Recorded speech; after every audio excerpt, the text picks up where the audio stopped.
think there was a lot of limitations in our old collision system. It was very good, but it didn't allow us to do some things that were quite difficult. So a lot of times in FIFA 11 you'd get a situation where maybe two players are running into one another, and because there's a lot of contacts between those two players, with the old system we had to pick one contact, which meant that we'd get a collision animation that did a great job of showing you that there was a collision, something happened, but maybe didn't take into account every little detail.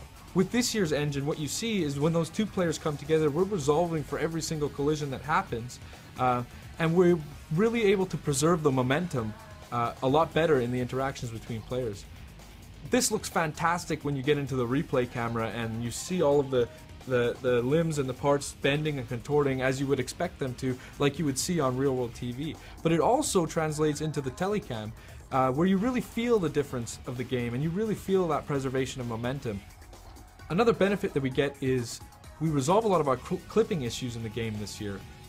In last year's system we didn't actually account for arm collisions at all, and you couldn't really tell in the telecam, but if you went into replay you would notice that arms could sometimes clip through a shoulder or clip through a back of your opponents.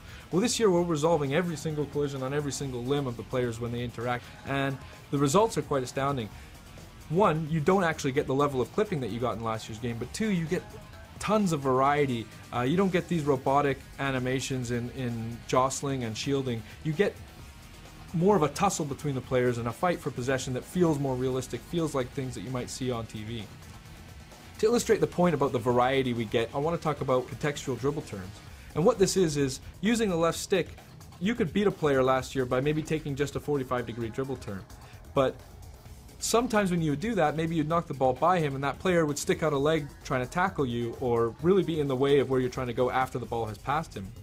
So when you add this year's engine on top of the contextual dribble turns, what you get is realistic behaviors, realistic things that you would see on television happening in the game.